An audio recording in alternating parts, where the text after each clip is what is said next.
pessoal? Então vamos lá. A gente então viu ali no outro vídeo que nós temos a Constituição de 88 com seu capítulo de política urbana. A partir dele foi feito o Estatuto da Cidade e a partir do Estatuto da Cidade, cada uma das cidades desenvolve o seu plano diretor, ok? Então, agora a gente vai ver quais são os instrumentos que nós temos no Estatuto da Cidade que podem ou não ser utilizados pelo município no seu plano diretor. Tá? Então, não são todos os municípios que têm esses instrumentos aplicados, só se a cidade, né, quem for fazer o plano diretor, achar necessário, mas eles podem ser utilizados em todas as cidades. A ideia desses instrumentos é que a gente os utilize para que todas as propriedades do município elas tenham um valor para a sociedade como um todo. Tá? Então, não apenas um valor particular. Tá? Então, vamos lá ver quais são os instrumentos que a gente tem. O primeiro instrumento é o parcelamento, edificação e utilização compulsórios. O que isso quer dizer? Tem proprietários que eles deixam seu imóvel subutilizado, né? Então, eles deixam lá um grande terreno sem parcelar, ou eles não constroem, né? Ou é um imóvel que está lá abandonado e não tem uso. E isso para a cidade não é interessante. Tá? Então, a gente fica lá com aqueles terrenos ociosos, com aquelas edificações ociosas, né?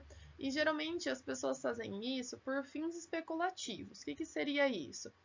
Eu tenho lá um grande terreno que eu tenho que parcelar, só que eu espero que o meu vizinho que está mais longe do que eu da cidade, que ele parcele primeiro, passe uma infraestrutura, né, de vias, de questão de esgoto, água, luz. E aí, quando eu já tiver essa infraestrutura passada, aí eu vou parcelar o meu. Então, isso acontecia muito, né? E aí a gente tem esse instrumento para acabar com esses terrenos ociosos, ou que deixam lá para valorizar, para ganhar mais, né, com a venda deles. Então, o proprietário que faz isso, ele é notificado pelo Poder Executivo para que ele cumpra a obrigação de parcelar, edificar ou utilizar a sua propriedade. E aí vem o segundo instrumento, que está ligado ao primeiro, que é o IPTU progressivo. Se o proprietário ele não deu um uso para o seu terreno, não deu uma função social para ele, ele vai receber o IPTU progressivo. Então, o IPTU é o imposto que a gente paga em cima do valor da nossa propriedade. E aí, esse valor, né, ele é de 3% em cima do valor da propriedade. E quando acontece isso, que a pessoa ela não dá esse uso, essa função social para o seu terreno, a prefeitura ela vai aumentando o valor desse IPTU, podendo chegar até 15% do valor do imóvel.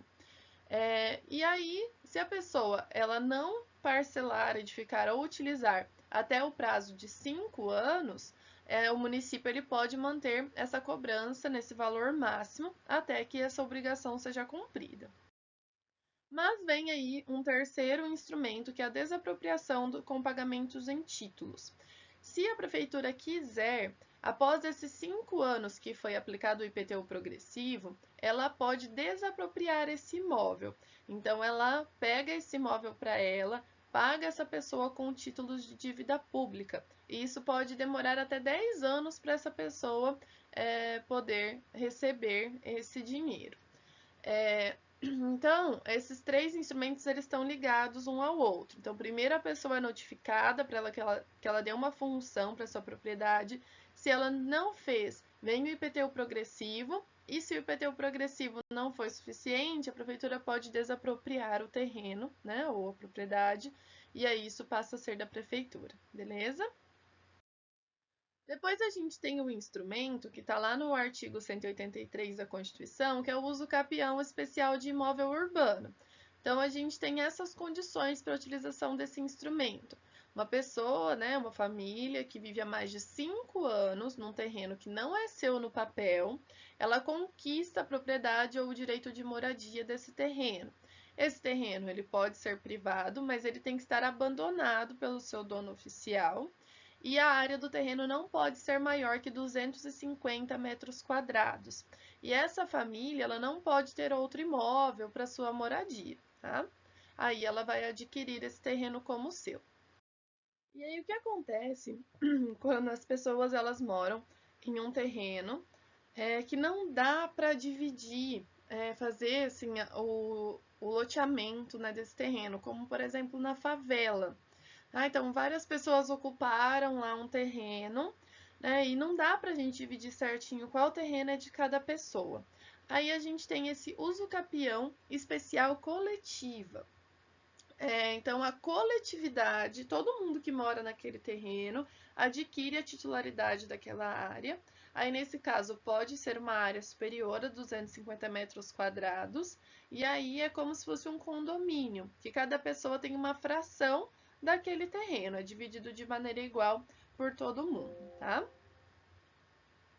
Depois a gente tem o direito de superfície, né? O direito de superfície, ele permite que aquele proprietário que a gente viu ali atrás, que ele não está dando um uso para o seu terreno, ele conceda a uma outra pessoa o direito de utilizar o seu terreno, né? Só que ele mantém esse terreno como sua propriedade. Então, esse instrumento é um instrumento que ele vem para estimular o uso dos terrenos urbanos que são mantidos ociosos.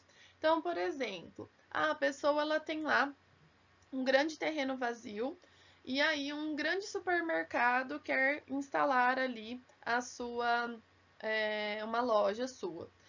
Ele vem, faz um acordo com esse proprietário. O supermercado ele constrói ali naquele terreno, né?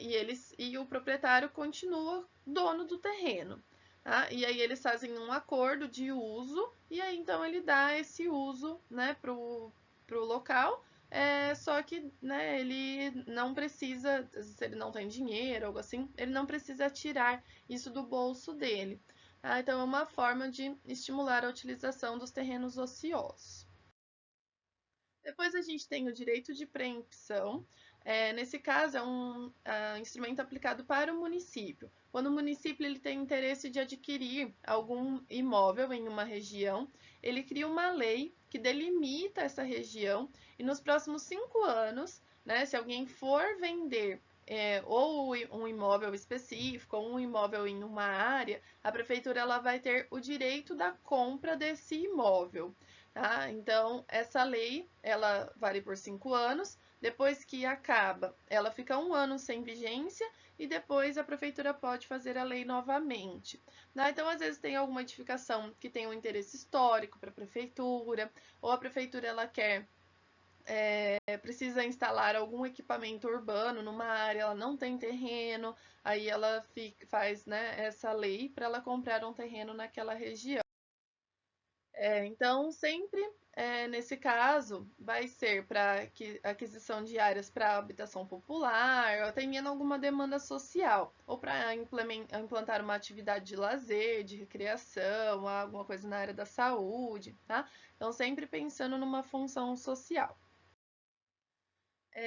Depois a gente tem a outorga onerosa do direito de construir. A gente vai falar um pouquinho mais desse assunto mais para frente, mas só para vocês entenderem. No plano diretor, é delimitado o quanto você pode construir no seu terreno, tá? Então, eu tenho um máximo de metros quadrados que eu vou poder construir no meu terreno.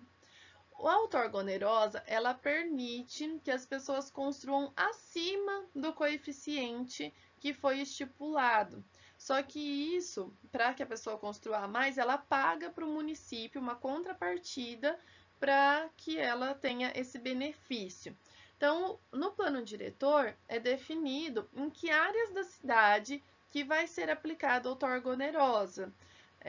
Então, às vezes não é na cidade toda, por exemplo, em Maringá, na zona central, ali no Novo Centro, a gente tem outorga onerosa. Então, se eu não pagar, eu posso construir até tantos metros quadrados. E aí, se eu pagar a mais, eu posso construir a mais. E esses recursos, eles são aplicados em construção de conjuntos habitacionais, regularização fundiária, implantação de equipamentos comunitários na cidade como um todo.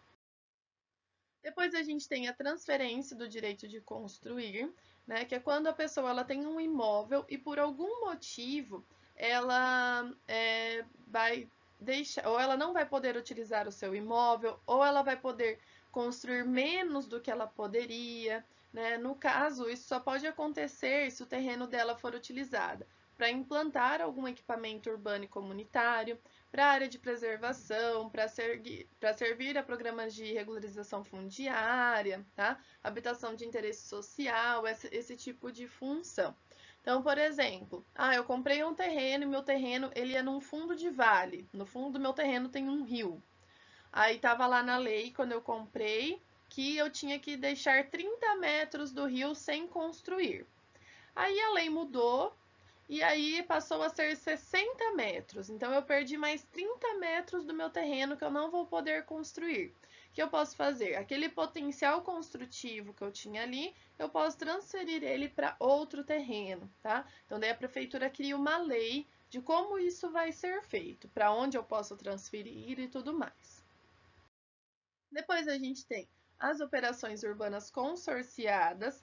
Aqui são medidas de intervenção coordenadas pelo município e que têm a participação de particulares, proprietários, moradores, investidores privados. Então a ideia é quando o município ele tem uma área que ele precisa fazer uma transformação urbanística e ele sozinho não vai conseguir fazer essa transformação. Então, ele quer melhorar aquele espaço, trazer uma valorização ambiental.